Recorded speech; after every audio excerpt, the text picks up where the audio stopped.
first opinion is, Sunu stans need to chill. I totally agree with this. I read this and I was shocked, because solo stans are like this. I don't stan in hypen, but I know how solo stans are because I heard about them from K-tube videos.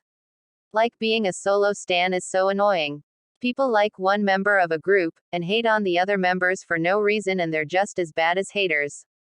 I understand that people wanna stan a certain member of a group, but if you wanna be a solo stan, then do it respectfully and appreciate the other members as well.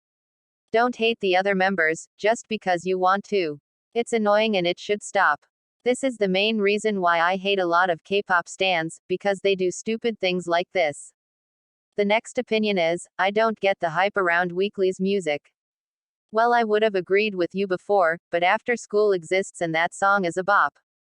Also, I don't hate on any girl group as a GG stan, I just wait for them to release a new song, so I can love them. Because I don't like hating on any GGs. I didn't like Weekly's debut song and I didn't like Zig a Zag, and they even being my style and a concept I love, I didn't like them. I try to forget about them, because those songs aren't that good, except for Tag Me's chorus, and Only After School is Weekly's only good song. I didn't like their music, but I did keep an eye out for them. When After School came out, I fell in love. So I'ma have to disagree with you. Of course their music isn't amazing, but it isn't bad. And as for the high-pitched voices, I don't think their voices are that high-pitched. I've seen some super high-pitched vocals, like Holick's debut Yuli and Purple Beck's debut Crystal Ball. But for Weekly, their music isn't as high-pitched as other groups that I've discovered, and it's actually pitched at an okay pitch. I'm just gonna wait for their comeback and see if that's good. If not, then I might take back my thoughts on this opinion. The next opinion is that, all the female rappers from cute groups can't rap. For this opinion, I don't necessarily agree with you.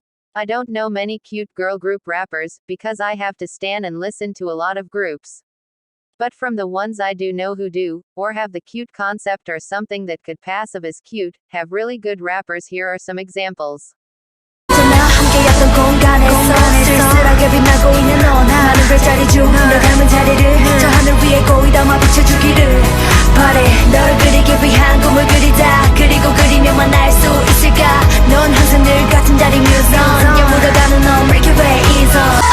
오늘따라 기분이 꿀꿀해 안 그런 척해봐도 슬프니 반응 없는 것 때문에 삐졌는데 이제 혹시 친구들이 나오라고 불러내 잠깐만 연락이 이제야 오는 걸 후 하루 종일 기분이 왔다 갔다 올 때가 또 다시 신나서 춤추네 예쁜 말로 썸이지 참 애매한 사이 주위 사람 간섭하면 깨지는 사이 네 개그에 너는 꾸나 애매한 상황 해는 쨍 피는 조금 우산은 써봐라 네가 아는 얘기 내가 아는 얘기 어느 쪽이 만든 건지 이래야 할지 저래야 할지 우왕좌왕이면 뭐호. There are plenty more besides these. I think a lot of groups do have good rappers, but some have rappers who aren't that amazing at rapping. For me, I believe that not all groups need a rapper, because they're either good without it, or because the rappers aren't very good enough to be rappers. There are a lot of bad raps in K-pop because of lyrics, but I don't think there are bad rappers. So I disagree with you. Cute girl groups do have some good rappers like the ones mentioned before and a couple others. Though they might not be amazing as other rappers, they still can rap and they sound good doing it. You can say that cute girl group rappers cannot rap, because it's your opinion. But please do not hate on them. That's all. The next opinion is, NCT's ballads are so damn underrated. I don't stan NCT, and IDK if you're talking about all of NCT or a specific NCT group, but, let me say this. People don't pay much attention to ballads. It's not just NCT. It's songs like Wendy's Solo, which a lot of people found boring. It's with Mamamoo's Where Are We Now, Go Beeb, Hip, Egotistic etc. have more views. It's with Wasa's LMM, Maria has more views. People don't pay attention to ballads. Just like how they want iconic K-pop songs, they want ballad songs to be interesting and iconic as well.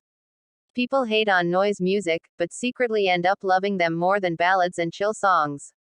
NCT's ballads are underrated, because people don't wanna pay attention to them. They don't like paying attention to a group who shows vocals. People in the before generations of K-pop, that's third, second generation K-pop stans, actually paid attention and gave good views to ballad songs. But in the now generation, ballad songs barely pass 20 million views anymore.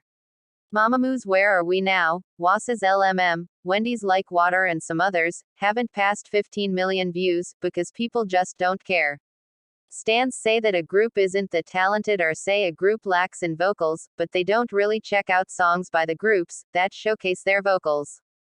Why do y'all hate ballads so much? I'm a big ballad enthusiast, being a singer and listening for ballad songs with amazing vocals always brings me joy. I understand there are a lot of people who dislike ballads for a reason, and it's their preference. But what about the ones that dislike ballads just because they want to? It's weird that people can dislike something without giving a proper reason. The next opinion is, next level is the definition of Big Three privilege.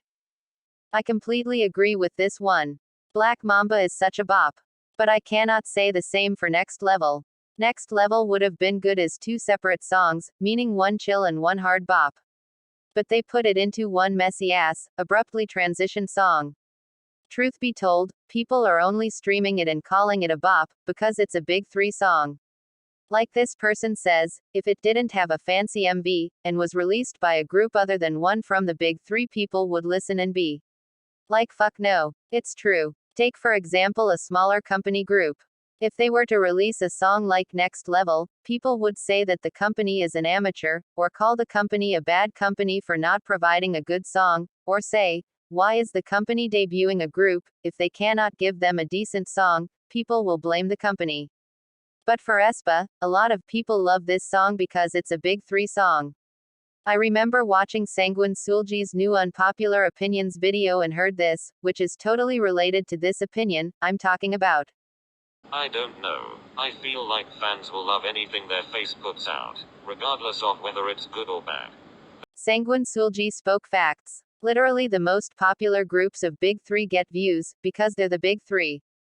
I don't think some K-pop stans have that good a taste, because I believe and have always wondered if K-pop stans of the Big Three groups are streaming their music because it's Big Three or because they actually like their music.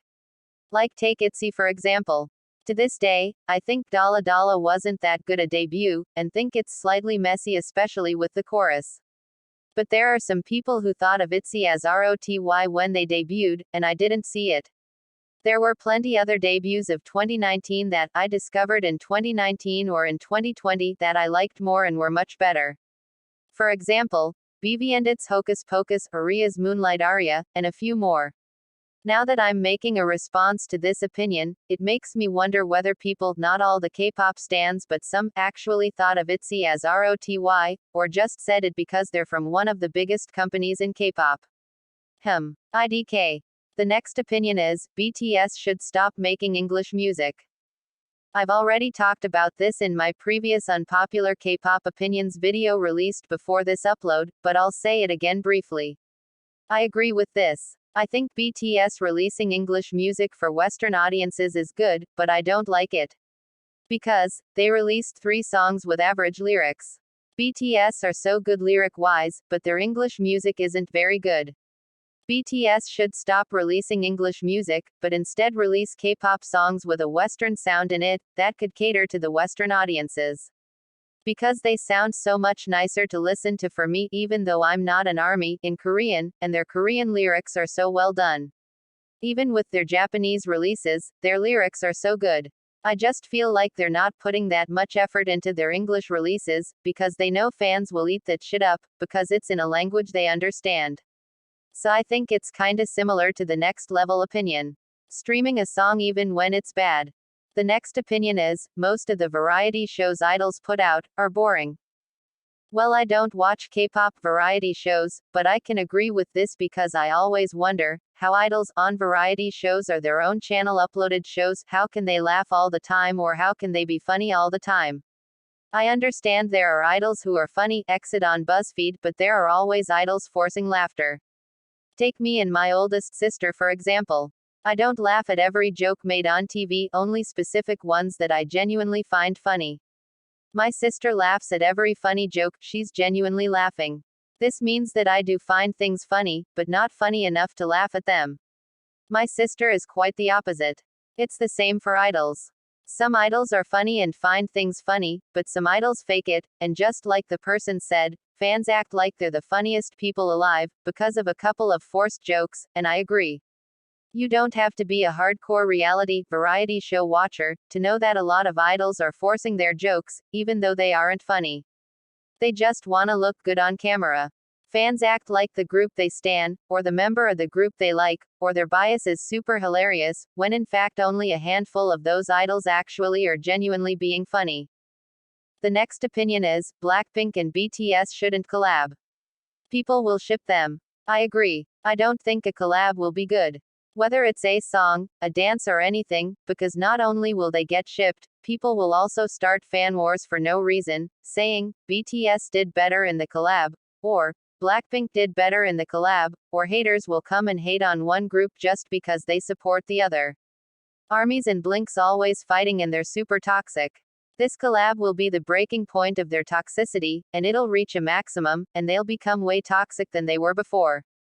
All the good Blinks and Armies will be overshadowed by the toxic ones and nobody will be able to stop them, because they'll be spreading too much toxicity, it'll be the end of everything. The next opinion is, if the allegations are true, I feel bad for Mina.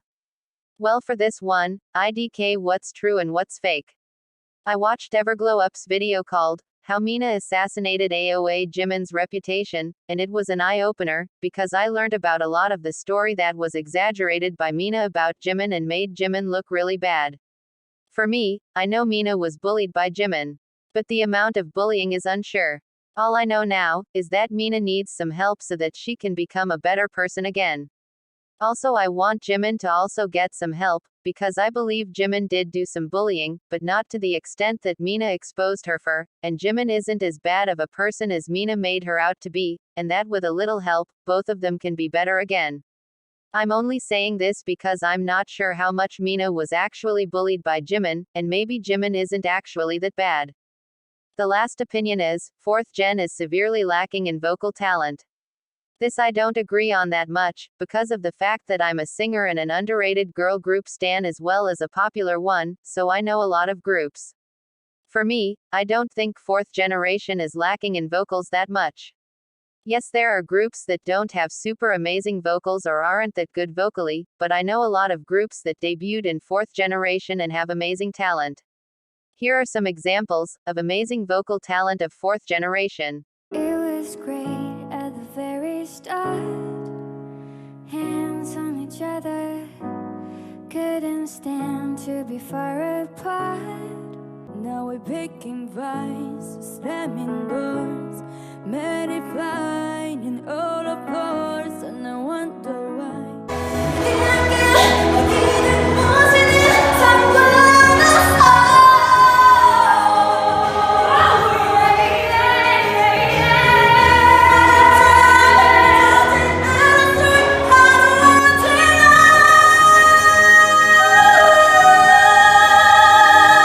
그만해, 당신 나의 근처에 두지 마라.